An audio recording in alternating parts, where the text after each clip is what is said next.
बात करने के लिए फ़ोन चाहिए, दुनिया से बात करने के लिए फ़ोन चाहिए, ईश्वर से बात करने के लिए मौन चाहिए।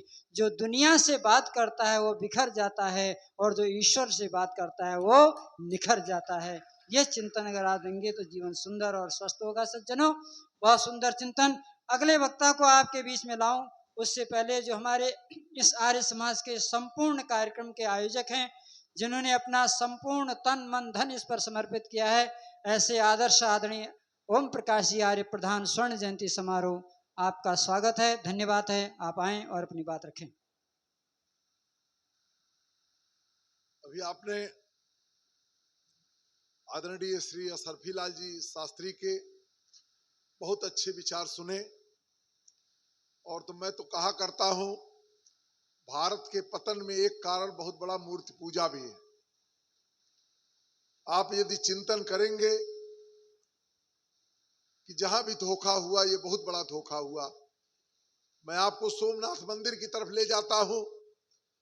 जिस सोमनाथ मंदिर में जब मोहम्मद गजनवी अटैक करता है तो वहां के जो भी साधु थे, जो भी संत थे, उन्होंने कहा भी भोले शंकर तीसरी नेत्र खोलेंगे। और उसका नतीजा ये हुआ कि 16 बार यहाँ के अथाह धन संपदा को लूट करके चला गया और कुछ भी नहीं हो पाया। और 17वीं बार जब वहां पे लेकर के सब्बल से लेकर सरसीर से लेकर तलवार भाला निकला तो वो भाग गया। आज आप कहीं कुछ रख दीजिए, 1 लाख, 2 लाख, 5 लाख, 1-2 साल का बच्चा रहेगा, गायब नहीं होगा। लेकिन अगर वहां एक मूर्ति रख दीजिए तो वो गायब हो जाएगा। कहने का मतलब, जो अपनी रक्षा स्वयं नहीं कर सकता, आपका क्या करेगा। ये कहीं ना कहीं से महाभारत काल के बाद ये हमें कहीं ना कहीं से दिग्भ्रमित करने के लिए चीजें की गई। यदि आप अपनी स्थिति को बचाना चाहते हैं, यदि आप अपनी संस्कृति को बचाना चाहते हैं, यदि आप अपने भविष्य को सुदृढ़ करना चाहते हैं, तो आपको ऋषि दयानंद के बताए रास्ते पर ही आना पड़ेगा। मैं दावे के साथ कह सकता हूं, यदि कोई साईं है तो चमत्कार दिखा सकता है, यदि कोई ब्रह्म कुमारी है तो चमत्कार दिखा सकता है, यदि कोई ईसाइयत वाला है तो चमत्कार दिखा सकता है कि सुई लगाएगा, दवाई देगा और कहेगा ईसा मसीह ने कर दिया। लेकिन महर्षि दयानंद के पास कोई चमत्कार नहीं है। महर्षि दयानंद वही बोलेंगे जो सत्य है, और इस सत्य को आपको स्वीकार करना ही होगा। यदि समय रहते आपने इस चेतना को धारण नहीं किया, यदि समय रहते आपने अपने को जगाया नहीं, तो मैं दावे के साथ कह सकता हूं, कौन बचाएगा इस कौम को, दिखती जिसमें जान नहीं। उठो हिंद के वीर हिंदुओं, समय पुकार रहा है और देशद्रोह का विषधर फंस सैलाब पुकार रहा है। आज कई लोग सोचते हैं, कई लोग देखते हैं कि मैं कर रहा हूं। अरे करने वाला कोई नहीं, करने वाला परमपिता परमेश्वर है। वो परमेश्वर आपके हमारे अंदर प्रेरणा देता है कि वहां ईश्वरीय कार्य हो रहा है, वहां देश का कार्य हो रहा है, वहां राष्ट्र का कार्य हो रहा है।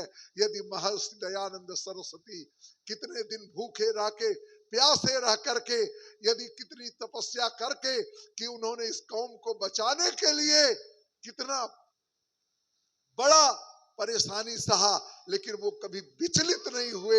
उनके चेहरे पे हमेशा तेज था, उनके चेहरे पे हमेशा ओज था, उनके ऊपर एक मृदुभाषा थी। आप चिंतन करो, जिस तरीके से ये सभा चल रही है, क्या आपका ये कर्तव्य नहीं बनता कि लोगों को हम मोटिवेट करें।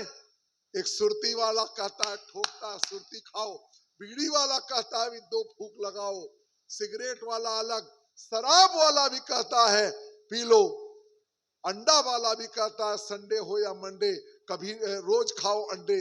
लेकिन क्या काजू वालों को काजू नहीं बांटना चाहिए, किशमिश वालों को किशमिश नहीं बांटना चाहिए।